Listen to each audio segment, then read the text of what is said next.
En este video les mostraremos el método de extracción con vagina artificial, el proceso de evaluación seminal y la criopreservación del semen en bovinos. Esta técnica en conjunto son utilizadas con el fin de evaluar, descartar o preservar el material biológico de toros para el establecimiento de bancos genéticos, los cuales ayudan a mantener la biodiversidad y asegurar la conservación física de una especie. A continuación procederemos con la extracción del semen. Esta técnica se realiza utilizando dos métodos, la vagina artificial o el electroeyaculador. En esta finca se emplea de forma rutinaria la vagina artificial. Esta está constituida por un cilindro rígido de dimensiones diferentes en función de la edad del semental. En ambos extremos del cilindro se fija la camisa de caucho que delimita una cámara interior. El espacio interior se rellena de agua a 45 grados centígrados a través de una válvula, pudiendo insuflarse también aire con el objeto de incrementar la presión y facilitar el eyaculado del semental. El pene en erección se introduce en el interior de la vagina artificial y gracias a las condiciones de la temperatura y la presión se desencadena la eyaculación del macho. El proceso de recolección de semen debe llevarse a cabo por un personal entrenado y capacitado para realizar dicha tarea. Se requiere de al menos 2 personas para realizar este proceso, el manejador del toro y el colector del semen. En la recogida del semen se facilitará la extracción si se utiliza un animal entrenado para realizar las funciones de maniquí. Suele emplearse un semental que ha terminado su etapa reproductiva y que se encuentra en buena condición corporal. Los toros que no están acostumbrados a servir en vagina artificial pueden necesitar una vaca en estro para que el procedimiento sea exitoso. En los días de extracción normalmente se realizan 2 falsas montas sobre el semental que permanece como maniquí, con el fin de estimular al toro donante y obtener un semen con buena concentración espermática.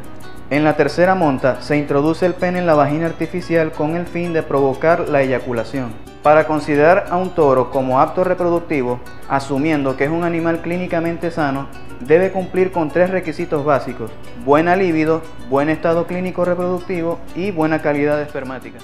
Ahora procederemos a evaluar el semen. Previo a la llegada del semen al laboratorio se deben tener preparados los siguientes elementos: baño María conectado y atemperado de 32 a 35 grados centígrados.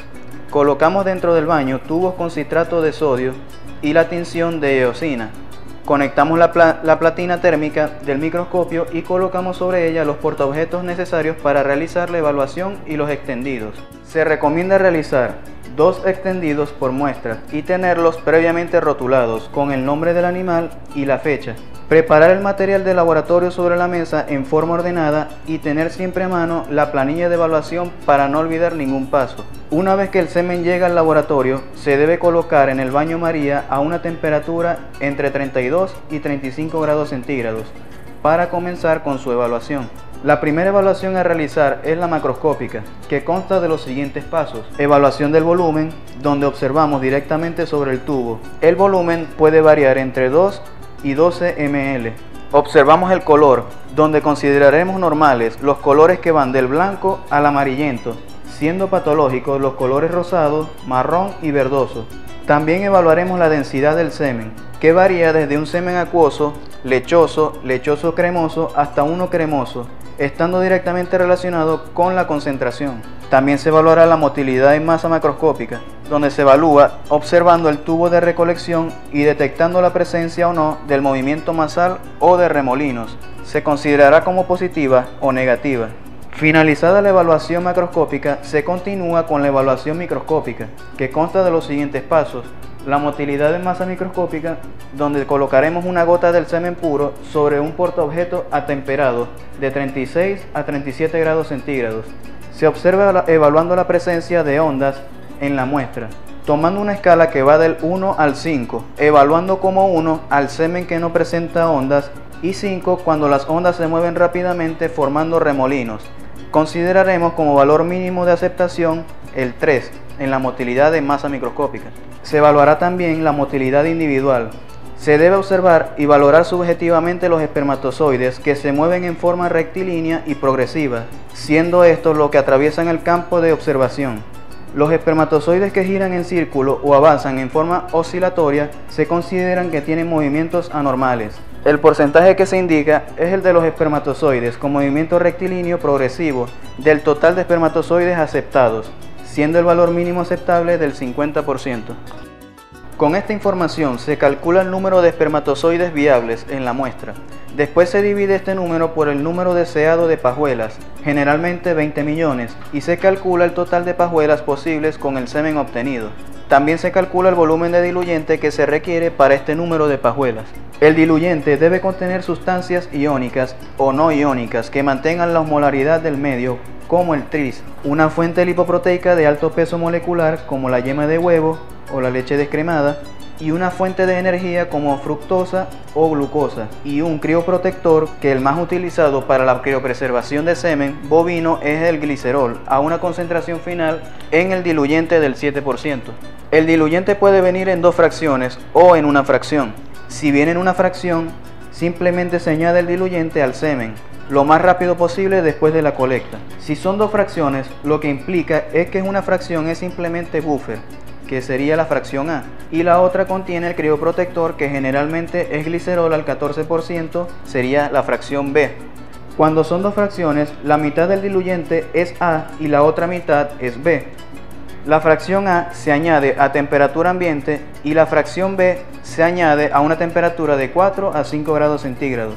Independientemente de si es una fracción o dos del semen, una vez diluido debe empezar una curva de frío lenta para que éste llegue a 5 grados centígrados en un lapso de 2 horas. Una vez se logran los 5 grados centígrados, si hay que añadir la fracción B, esta se añade también a 5 grados centígrados en un periodo de 30 minutos.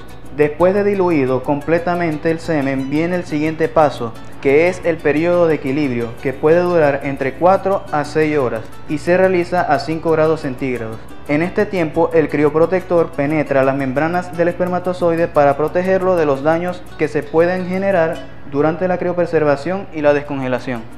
Después de alcanzado el equilibrio, se congela el semen a vapores de nitrógeno líquido a una temperatura de menos 120 grados centígrados por un lapso de 10 minutos y luego se sumergen las pajuelas en el nitrógeno para ser almacenadas.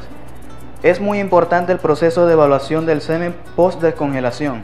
Se considera que el semen apto para usarse en inseminación artificial convencional debe tener al menos 10 millones de espermatozoides viables a la descongelación, y este semen debe tener una motilidad progresiva mínima del 30 al 35%. También se le debe realizar una prueba de resistencia que consiste en evaluar la motilidad del semen por 2 horas. Como último paso, procederemos a la congelación del semen. Una vez evaluado y aprobado el semen, se procede a calcular el número de pajuelas que serán utilizadas. Seguidamente se procede a colocar el semen del toro en las pajuelas correspondientes, identificados con la raza, número de pajuelas y número del toro. Luego las pajuelas se empacan en la escalerilla, que pueden contener entre 10 a 20 pajuelas, colocando esta dentro de un tanque de congelación conteniendo nitrógeno líquido a una temperatura óptima de menos 196 grados centígrados, cerrando herméticamente la cubierta del tanque al finalizar para evitar que los niveles de nitrógeno disminuyan.